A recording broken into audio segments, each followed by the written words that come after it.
nañ les sages raclé nañ li nga xam ne moo di waa Pastef coalition Diomaye ak ki nga xam ne moo di APR gis nañ leen ñu jubilé tey nag Ousmane Sonko daal dina woote benn réunion foofu ca Assemblée nationale 15 heures su jotee. waaw Marie tout à fait démb comme ñëpp on a reçu la décision du conseil constitutionnel par rapport ak le recours bi nga xam ni le groupe parlementaire Pastef déposé woon nañ ko pour révision constitutionnelle di fàttali war ak ni l'Assemblée nationale comme le peuple sénégalais sont des pouvoirs constituants dérivés et la Constitution a vraiment donné la possibilité au président de la République d'enclencher une révision constitutionnelle. Au même titre, cette même Constitution également donne à l'Assemblée nationale quand même cette même prérogative de modification constitutionnelle. Donc dire que l'Assemblée nationale vous lancez une révision constitutionnelle, c'est empiéter sur les prérogatives du président de la République, c'est un peu méconnaître quand même lu ñu naan le sart ndeyu réew mi wala ndeyu sart réew mi li am démb comme ni ko président Ousmane Sonko waxee c'est une décision constitutionnelle qui s'applique à tout le monde et on prend acte. Cependant ce qu'il faut retenir ci décision conseil constitutionnel boobu lenn kese la. mooy lan. Cheikh bi wax na ko léegi Fodé président dafa am loo xamante ni daf ko waxoon. appelé au dialogue ñu waxtaan. waaw ñu waxtaanee am ay consensus bi ñu amee consensus yooyu noonu mu def ay avant projet. jëm ci yooyu ndax dafa moom ci boppam moo ne lépp li nga xam ne tukkee na ci dialogue bi te am consensus du ci xalaat dañ koy appliquer. bi loolu weesoo mu def ci ay avant projet yóbbu ko conseil constitutionnel ne ko waaw lii moom validé nañ ko. avant projet yooyu noonu jël ko dugal ci constitution bi bi ñu ko dugal ci constitution bi le même président de la République ñëwaat ak ay amendement am le président de la République qui amende ses propres projets de loi. ci lan ñaari point la amul leen loo xamante ni am nañ ci divergence ak président lu dul ñaari point yoo xamante ni amoon nañ ci consensus dans le dialogue national. bi ci njëkk mooy le président de la République ne peut plus être président de parti ni président de coalition de parti loolu au-delà du dialogue national. Au-delà même des avant-projets loolu dafa nekk ci le règlement intérieur bi nga xam ne moo chartal le parti Pastef xam c'était pas institué nekkoon ci dans le programme jot na du président Ousmane Sonko en 2019 biñ ci jógee en 2024 biñ demee ba nga xam le président Ousmane Sonko régime bi fi nekkoon def na ay pexe ay tappale ba écarter candidature am le président Ousmane Sonko ne kat sama jëmm ji du ma ko jël di ko primer ci benn projet boo xamante ni les Sénégalais se sont battus pendant 10 ans pour rek nekk le président de la République nekkuma ko ma koy salfaañe donc dinaa joxañ sama rakk ji ne Sénégalais yi nañ ànd ak moom ñu jàllale projet bi ndax bu ñu fàtte benn mbir. on avait dit qu'en 2024 donte sama candidature bi salfaañe nañ ko waaye le projet aura besoin d'un passeur. et bu ñu jéggee ñu toog na xool naka la ñuy tojee suñu bopp ji na c'est dans les vidéos bu kenn fàtte donc on peut pas parler du président comme si ko xam te la dafa jóge fële def 26 ans de lutte comme Abdoulaye Wade wala un PS bu fi nekkoon pendant 40 ans am toutes les légitimités bañ mën ko wax ni c'est le président de la République donc nangam ak nangam c'est toujours important ñuy fàttali loolu donc ci dans le projet de Sonko président boobu cet hyper présidentialisme boobu noonu mi ngi ci woon ñu ne léegi dañ koy wàññi. donc le président ne peut pas être président de parti bis président Ousmane Sonko mu lay dem donc c'est le projet moo nekk projet bi la coalition Diomaye présenté au Sénégalais bi mu ko présenté au Sénégalais ñu ne fa kat président de la République bis bi ñu ko éliré. dootul nekk njiitu parti. dootul nekk njiitu coalition. sur la base de toutes ces propositions là y compris bi ma mujjee cité les Sénégalais jox le président Diomaye et Pastef jox leen seen kàddu ñu gagné les élections présidentielles au premier tour avec 54% des voix. quelque chose d'inédit loo xam te ne musta am ci histoire politique sénégalaise. léegi bu ñëwee ba foofu xam nga dañ naan lii nii waa Pastef ko xalaat waa Pastef ko bind d'accord mais dañoo am approbation peuple bi ndax balaa ñu war koo mën a doxal ci les institutions qu'il exerce actuellement c'est parce que peuple bi leen jël porte leen ne leen kat li ngeen wax nii dalal suñu xel kon dem leen fi ngeen appliquer ko ndax un parti politique duñ ko fàtte mooy li muy def mooy proposer une vision présenter ko les populations yi nag ñooy am seen choix soit ne ko li nga proposer d'accord nañ ci wala d'accorduñ ci le fait juste de porter un parti politique au pouvoir confirme que ni que la majorité de la population d'accord nañ ci vision bi donc boo ñëwee au pouvoir amoo leneen looy def lu dul appliquer ce pourquoi tu as été élu donc décision conseil constitutionnel bi leen dong la mooy wane un énième reniement du président actuel nga ñëw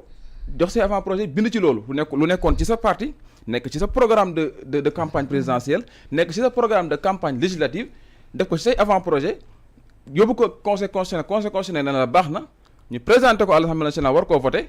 nga indi say amendement ni non léegi sax man bëggatuma dama bëgg nekk président de la République nekk également président de parti ou bien président de coalition quand on est honnête et mettre les trucs de partisanerie à part base juste suñu ay valeurs culturelles et sociales jëm ci moral rek di nga xam ni kii nekkul ci dëgg ndax tey c'est très important li tax mu indi terme honnêteté boobu noonu parce que même yonent yi nga xam ne da leen daan yónni yàlla da leen daan yónni ñëw ci ay askan ngir mën a ngir seen tey seen message boobu noonu jàll ngir population yi mën a nit ñi mën a adhérer ci ñoom seen gis-gis ginnaaw ndimbal suñu borom yi nga xam ne léeg-léeg mooy jël doomu aadama def ci moom ndimbal mu mën a nangu dara daf ci am ñoo xam ne dañoo honnête mooy nga toog gis ni kii wax lim la wax nga xam ni kii lim la wax nii ute na ak li nga ak li nga jàppoon nga nangu ko de bonne foi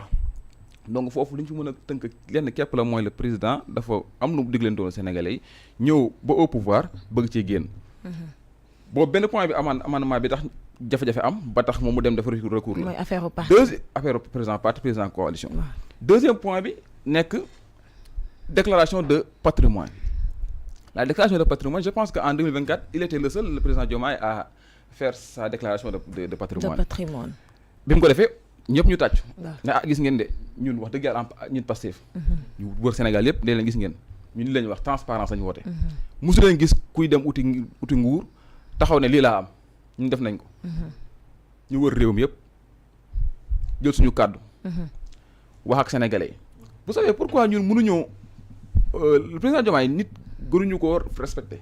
gënuñu koo fonk ndax ñoo ko fekk foo xamante ni mënulu boppam dara yorul dara mënul maanaam talul dara ñu jël ko teg ko fi mu nekk donc nit gënuñu koo respecté waaye dafa am loo xamante ni aussi ñun du ñu neex ndax ay kilifa lañ lu ñu nekk ay ndaw suñu kàddu yi dañ ko respecté dañoo wër Sénégal dem ci Sénégalais yi ne leen ñun suñu projet bii ñu yor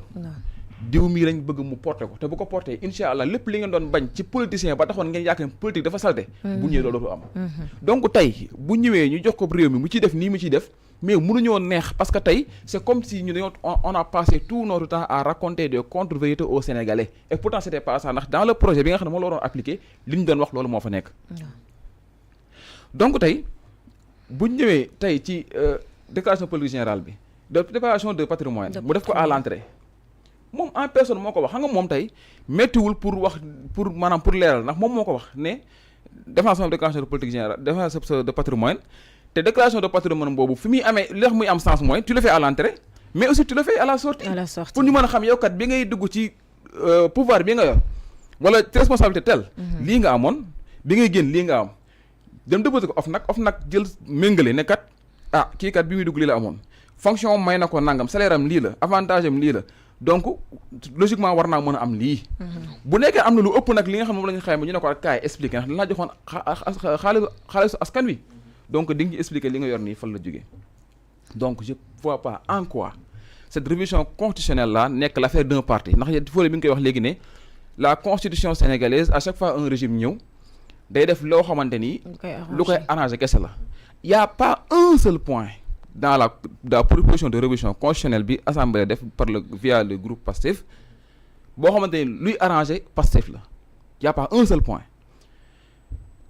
ndax tey ñun le président Ousmane Sonko mooy suñu président parti bu nekkee lu ñu neex kese teg fële suñu ay kàddu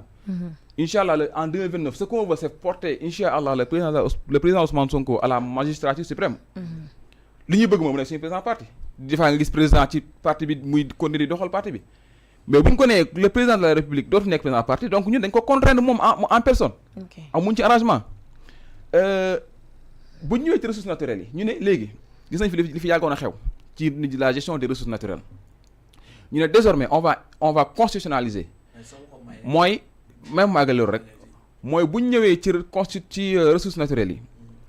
dañ ne balaa kenn di jël quelconque décision par rapport aux ressources naturelles nga xam ne ça appartient exclusivement au peuple sénégalais da ngay dem dans la représentation populaire la représentation populaire c'est le parlement boo fa demee ngay leen ressources naturelles tànk sàngam bëgg nañ ci def contrat pour diw wala pour telle entreprise nii ak nii mooy les termes du contrat ñu xool ko ndax ci intérêt askan wi la wala nekk ko ci intérêt askan wi. te boobu dañ koy yóbbu assemblée nationale. ok léegi en quoi le fait de constitutionnaliser ça nekk benn avantage au parti au contraire bu nekkoon parti bu bëgg bambulaa la dafay nëbbu loolu dem def ay business am ay milliards dañu koy tooñee dañu naan yéen ay vous êtes dans le pouvoir mais yoru leen dara. d'accord c'est possible parce que yàgg nañ koo wax politique mayewul xaalis sànq yaa ngi koy wax léegi ñun gëmuñu ni politique mooy enrichir nit ndax yaa ngi laan président Ousmane Sonko nee na yor na 100 milliards dajale na 100 millions jëlu salaire am ko la doon dundee mais fallait poser cette même question là en 2016 parce que il a été radié de la fonction publique depuis 2016 par Macky Sall et n'oublions pas du woon poste bu ñu ko nommé c'était un mérite parce que le président Ousmane Sonko c'est un travailleur nekk koo xamante ne jàngkat la ndax il a fait le concours le plus sélectif du Sénégal et il est sorti major de ce concours là bi mu jógee ci concours bi dugg école nationale d'administration génn fa nekk un expert fiscal nekk un agent des impôts et domaines di liggéey pendant 15 ans am nga xam ne ku ko am fonctionnaire xam ne salaire am la am nga xëy daggal ko depuis 2016 mu di dund ba 2024